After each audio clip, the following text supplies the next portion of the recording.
Getting faster can be rather tricky, and while we've already spoken about getting started in F1 24, now that the version 1.3 patch has gone live with updated handling characteristics, it's about time we discuss more advanced tips. So in this video we're going to go through throttle techniques, braking techniques, steering, and more tips and tricks with the aim of refining your driving ability. So let's kick things off by slowing them down. The basic way to brake is in a straight line. Go to 100% brake pressure and lift off fully before taking the corner. This is perfectly straightforward, and if all corners were set up like this then we'd be fine, but because they aren't, you have to employ different techniques to optimise your braking across various tracks. Firstly is trail braking. This is the act of gradually coming off the brake pedal into a corner. Whilst an inexperienced driver might sharply come off the brakes when they're not needed anymore, drivers who use trail braking experience a much more settled car on corner approach. This is because the weight transfer from back to front is gentle, meaning the car is more balanced and has less chance of snapping out of control. Trail braking will also help keep the weight over the front axle into the corner, which results in additional grip from the front tyres. Looking at the telemetry on the Track Titan platform, we can see that by trail braking, the driver in blue can get on the throttle sooner compared to the driver in orange who does not trail brake. This is due to the blue driver waiting for the car to stabilise before accelerating, whereas the blue driver has already stabilised the car with trail braking and is ready to throttle away. In this one corner, the driver in blue gains a chunk of time over the driver in orange. So make sure you practice the trail braking technique, as it can be applied to almost any car you drive on any game to help you optimise braking. Next is progressive braking. This is the act of gradually applying brake pressure to ensure the wheels don't lock up and provide a slow weight transfer. This is not a technique required in most circumstances. It's more useful when the approach to the corner isn't straight. It allows you to bleed the speed off while also not overloading the tyres, causing a lockup. As you're developing your driving skills, progressive braking is a useful technique to use, as it allows you to learn braking limits and grip limits. Corners like turns 9 and 10 at Bahrain are a perfect example where progressive braking can be used whilst you're honing your skills and getting comfortable with the car. Now you've done the tricky bit of navigating the corner, let's discuss the throttle. There is a highly common mistake that we see drivers making very often, and that is being impatient and getting on the accelerator.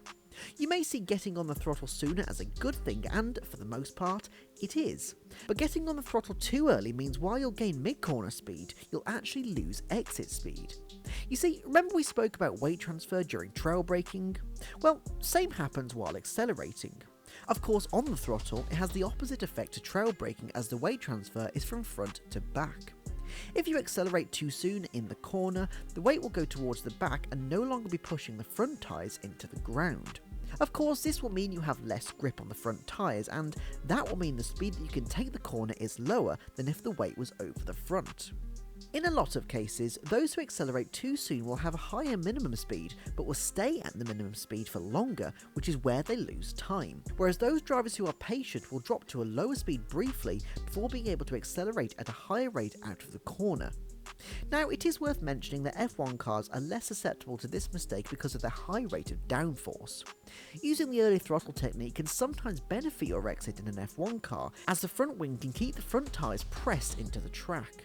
This is a very specific technique that can only be refined through time and practice. So while you're still developing your sim racing skills, it's better to err on the side of caution and not get on the throttle until you know you don't have to lift again before the next corner.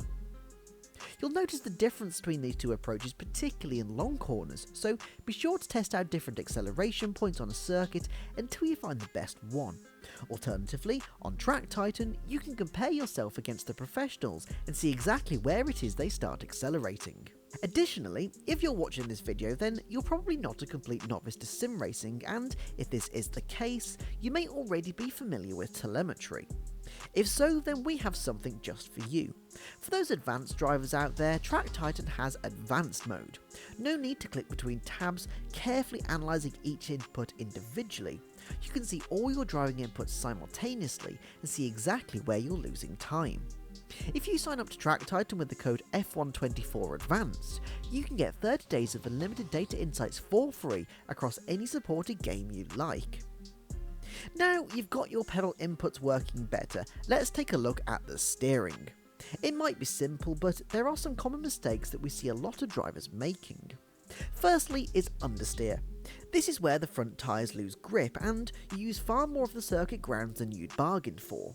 We see a lot of especially novice drivers just turning more to try and combat this, but this is, in fact, one of the worst things you can do.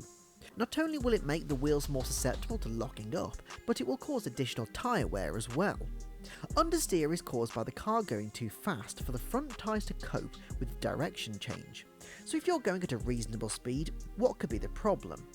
It could be down to anything from the tyres being worn, the wrong line through the corner, incorrect braking technique, or even just the wrong setup if you want to go a little bit more in depth.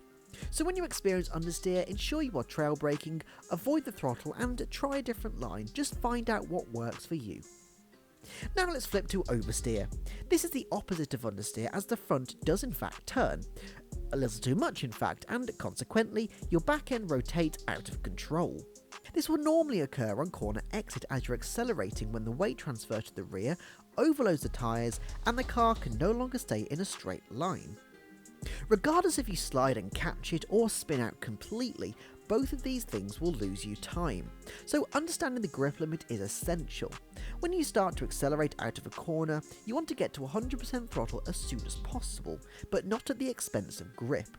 This is why you'll see drivers modulating the throttle out of the corner to ensure the car stays pointing forwards. So if you are experiencing oversteer, be patient on the throttle and wait until you know you can accelerate without the car losing traction. If you're unsure on either of these 2 points, don't forget you can analyse your telemetry against professional drivers to see how they are going quicker. But that's about it for us today. Thank you very much for watching. I hope you've learned something today and can take it forwards in your own sim racing. Don't forget to sign up with the code F124 Advanced to get 30 days of unlimited data insights on Track Titan. But as always, thank you for watching, see you again in the next video, drive safe and race with respect.